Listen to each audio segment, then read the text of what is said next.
بسم اللہ الرحمن الرحیم۔ سورۃ الفرقان کا خلاصہ یا مختصر تفسیر۔ یہ مکی صورت ہے، اس کے 6 رکوع اور 77 آیات ہیں۔ اس کے پہلے رکوع میں قرآن پاک کو فرقان کا نام دیا گیا، جس کا مطلب ہے حق و باطل کے درمیان فیصلہ کرنے والا۔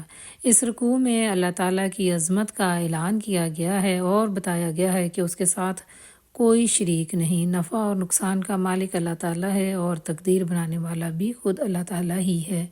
اس کے علاوہ نہ کوئی زندگی عطا کر سکتا ہے اور نہ ہی موت۔ نبی پاک صلی اللہ علیہ وسلم کی شان اور قرآن پاک کی حقانیت بیان کی گئی ہے۔ رکوع نمبر 2۔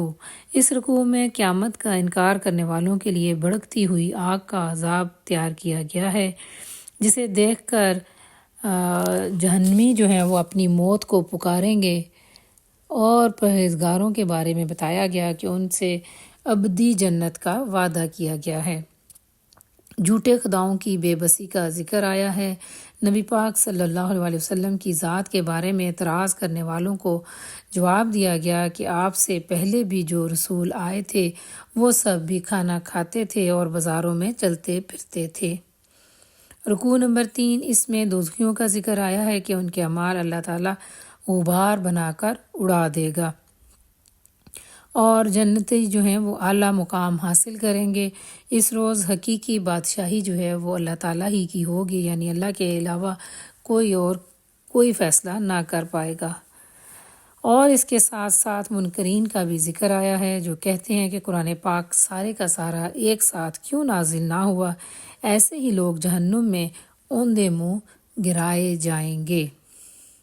رکوع نمبر 4۔ اس میں حضرت موسیٰ اور ان کے بھائی ہارون علیہ السلام کا ذکر آیا ہے۔ جب ان کی قوم نے ان کو جھٹلا دیا تو اللہ تعالیٰ نے ان کی قوم کو تباہ و برباد کر دیا۔ یہی حال حضرت نوح علیہ السلام کی قوم کا بھی ہوا، اور قوم عاد اور قوم سمود اور اصحاب راس کا بھی یہی انجام ہوا، یعنی ان سب کو اللہ نے تباہ و برباد کر دیا۔ اور نبی پاک صلی اللہ علیہ وآلہ وسلم کو بتایا گیا کہ انکار کرنے والوں کو سننے اور سمجھنے والا نہ سمجھیں، بلکہ یہ جانوروں جیسے ہیں یا ان سے بھی گئے گزرے ہیں۔ رکوع نمبر 5 جو ہے اس میں دن اور رات کا ذکر آیا کہ رات کو اللہ تعالیٰ نے نیند اور سکون لینے کے لیے بنایا ہے، اور دن کو جی اٹھنے کے لیے بنایا ہے۔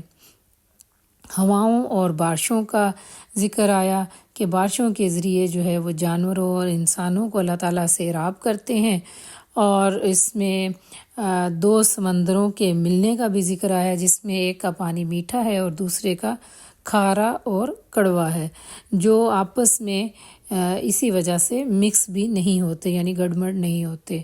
اور بتایا گیا ہے کہ نبی پاک صلی اللہ علیہ وسلم کو ہم نے ڈرانے والا یعنی نذیر اور بشیر یعنی خوشخبری دینے والا بنا کر بھیجا ہے۔ اس رکوع کے اینڈ میں آیت سجدہ ہے۔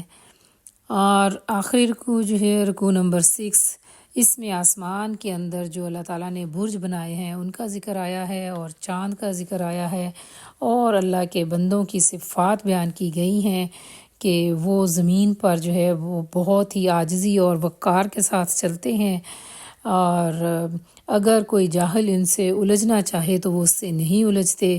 اپنی راتیں جو ہیں وہ سجدوں اور قیام میں گزارتے ہیں، جہنم کے عذاب سے خوف کھاتے ہیں، اور جو خرچ کرتے وقت نہ تو اسراف سے کام لیتے ہیں اور نہ ہی کنجوسی کرتے ہیں، بلکہ معتدل رہتے ہیں۔ یہ وہ لوگ ہیں جو صبر کرتے ہیں اور اللہ کی خالص بندگی کرتے ہیں اور اس کے ساتھ کسی کو بھی شریک نہیں کرتے۔ صدق اللہ العظیم۔